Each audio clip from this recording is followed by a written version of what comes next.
की द्रौपदी हूँ। मैं अपनी लाज बचाने के लिए श्री कृष्ण को नहीं बुलाऊंगी, खुद ही अस्त्र शस्त्र धारण करके मैं ब्रह्मास्त्र चलाऊंगी। मेकअप किया है तो पहचान नहीं आ रही। तो आपको बता दूं जी, मुझे जानते हो आप?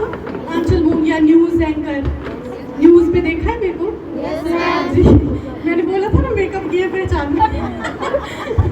बिल्कुल। तो देखिए मैं आपने मुझे देखा होगा न्यूज़ में, तो मैं आपको बता दूं कि मैं एक मजदूर हूँ। जब तक कुछ लिख न लूँ मुझे महीने बाद तनख्वाह नहीं मिलती। ये मैं चंद शब्द इसलिए कह रही हूँ क्योंकि आज देखिए ये जो कार्यक्रम है ये 8 मार्च को लेकर सेलिब्रेट किया जा रहा है। तो इस 8 मार्च की जो शुरुआत हुई थी वो मजदूर आंदोलन से ही हुई थी। कई महिलाओं ने, लगभग 15,000 महिलाओं ने ये लड़ाई लड़ी थी अपने अधिकारों के लिए। इसमें से मजदूर के वेतन को लेकर और मत का प्रयोग, ये सारी चीज़ें शामिल थी। इन तमाम अधिकारों के लिए महिलाओं ने परेड की थी और सैल्यूट है उन महिलाओं को जो 15,000 महिलाएं थी। शायद उनकी वजह से आज आप देख पा रहे होंगे, आप अपने आप को आज़ाद महसूस करती हैं। देखिए आपको बता दूं, देखिए इस बात में कोई अतिशयोक्ति नहीं है कि इससे पहले, कई वर्ष पहले जो महिलाएं हैं वो कष्टों का शिकार हुई हैं, अत्याचारों का शिकार हुई हैं। सती प्रथा, पर्दा प्रथा, अन्य प्रथाएं थी, कुरीतियाँ थी, समाज में बुरा प्रभाव जिन्होंने डाला है। लेकिन अगर अभी की बात करें तो अभी की जो महिलाएं हैं वो आज़ाद हैं। पहले एक नारी जो थी वो पुरुषों के अहंकार और वीरता का साधन मानी जाती थी। पहले कई सारी ऐसी कुरीतियाँ थी जो हमारे समाज पर काफ़ी बुरा प्रभाव डालती थी, लेकिन अभी ऐसा कुछ नहीं है। तो देखिए अगर मैं इस बात को कहूँ कि मैं आज की द्रौपदी हूँ, मैं कलयुग की द्रौपदी हूँ, मैं अपनी लाज बचाने के लिए श्री कृष्ण को नहीं बुलाऊंगी, खुद ही अस्त्र शस्त्र धारण करके मैं ब्रह्मास्त्र चलाऊंगी। मैं हनुमान की भक्त हूँ, इस बात को कहने से मैं बिल्कुल नहीं कतराऊंगी। तुम पूंछ को छुओ मेरी, मैं खड़े खड़े तुम्हारी लंका जला जाऊंगी। और देखिए कहते हैं, कई पुरुष होते हैं, कहते हैं कि रानी बना के तुम्हें ले जाऊंगा, रानी बनाकर तुम्हें ले जाऊंगा। अरे खाक रानी बनाओगे जब तुम सर का ताज ही मेरे मायके से मंगवाओगे। ये बात हो रही है दहेज की।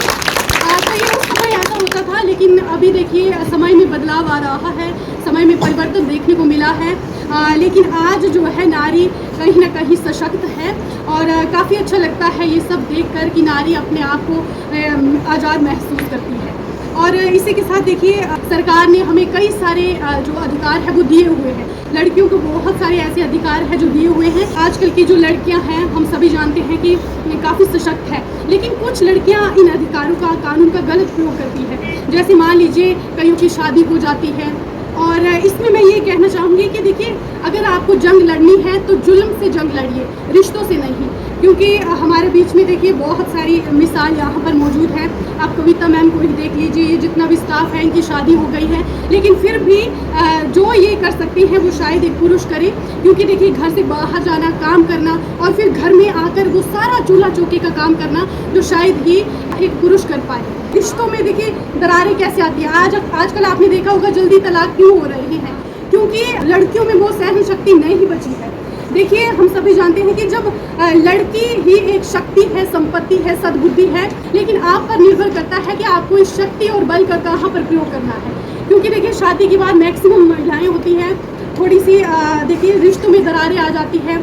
मान लीजिए कुछ लड़कियां मैंने ऐसी देखी है जो कहती है कि शादी हो जाती है, फिर कहती है कि भाई हमने तो अभी मेहंदी लगाई, हमारी मेहंदी उतरी नहीं, लेकिन हमें आज ये कह दिया, और उस लड़ाई को लेकर वो पता नहीं कोर्ट के चक्कर काटने लग जाती है। तो महिला जो होती है वो जननी है, हम सभी जानते हैं जग जननी है। छोटी मोटी चीज़ें तो होती रहती है। अगर आप लोग ये सहन नहीं करेंगे, मतलब हम लोग ये सहन नहीं करेंगे तो कौन करेगा? क्योंकि पुरुष तो जग जननी नहीं है ना। जग जननी जो है वो सिर्फ एक महिला है।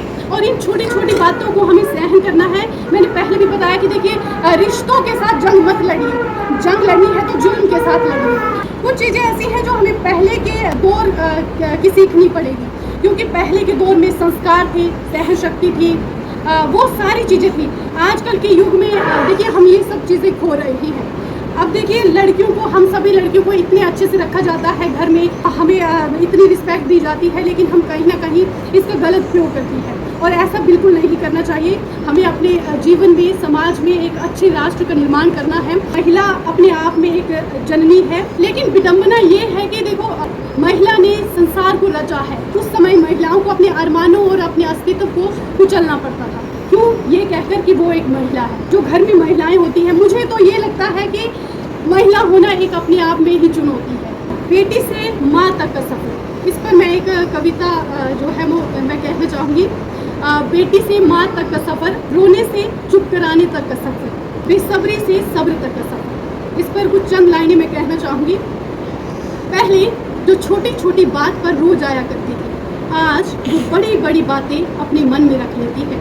पहले जो इतना सा जल जाने पर भी पूरे घर को अपने सिर पर उठा लेती थी, आज हाथ जल जाने पर भी घर का सारा खाना बना लेती है। पहले जो अपने शौक पूरे करने के लिए सभी से लड़ जाया करती थी, भाई बहन, पापा, मम्मा, सभी से लड़ जाया करती थी, लेकिन आज वो दूसरों के शौक के लिए अपने शौक दबा देती है।